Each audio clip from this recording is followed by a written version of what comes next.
All right, Bob, back for number 2 Sunday night. We'll try to make up for the fact I missed yesterday. But anyway, there's some stuff I was, going through the news, and here we are. We're starting already. It's February. Motorcyclist critically injured in Scarborough crash. I'll move myself out of the way.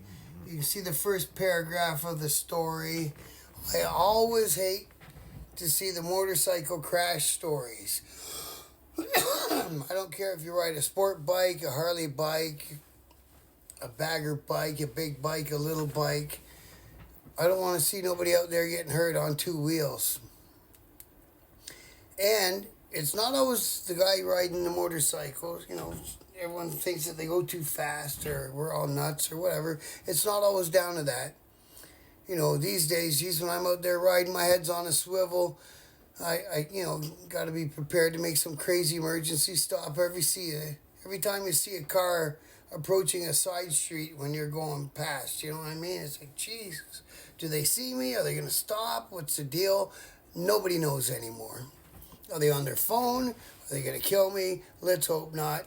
People in cars, you wonder why us guys on bikes, we zip out, we get around you, and we make a thing. It's not like, you're too slow or it's on you. It's because we're safest in front of you.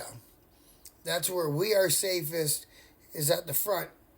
The further we can see down the road, the better off we are. It doesn't matter what you ride. That rule always holds true.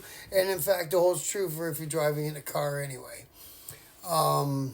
What else I want to say? Oh, yeah, and I saw another post. I think it was kind of attached to this story in one of those motorcycle Facebook groups. And the post went on to say that there's no such thing as all-season motorcycle tires. So at this temperature, at the temperatures that we're hovering around, the low single digits Celsius, which for you American guys be around 32 is freezing, and our freezing is 0. So anything up, under 10, 15 degrees, the rubber compound of the motorcycle tire will still be hard. So you get a little bit of schmutz in there on the road, and it doesn't take much. Then you get somebody on their phone pulling out in front of you, and you need to stop quick. You know what I mean? Like, wow, it's a bunch of stuff going on there. Okay, so there's our first one. And this is going to tie in. I'm going to tie it in here. So unfortunately, this one doesn't have its own logo. That's the photo that they use on their Facebook page.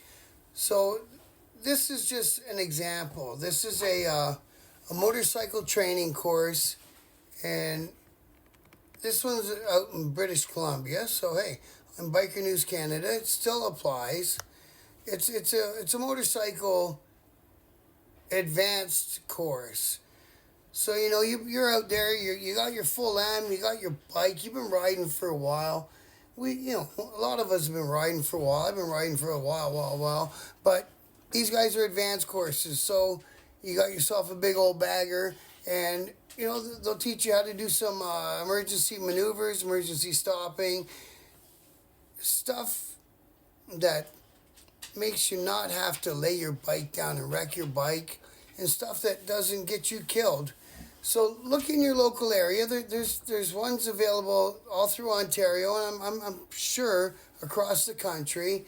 And look into some advanced motorcycle training, even if you've been riding for ages. I always say that the more knowledge in whatever it is never hurt anyone. So you're already good, but you want to be safer. Just look it up, Google it, find it. There's always advanced motorcycle training out there. And this one, if you're in BC, they're called Shiny Side Up Motorcycle Training. And they're at 30029 3650 Mount Seymour Parkway, North Vancouver, British Columbia. So there, I gave you guys a little bit of promo. Info at theshinysideup.ca. And of course, they got a website, theshinysideup.ca. So if you're in BC, you can get some advanced bike training. All right, that's what I want to do for the second video. Be careful out there. Thanks, guys, and respect.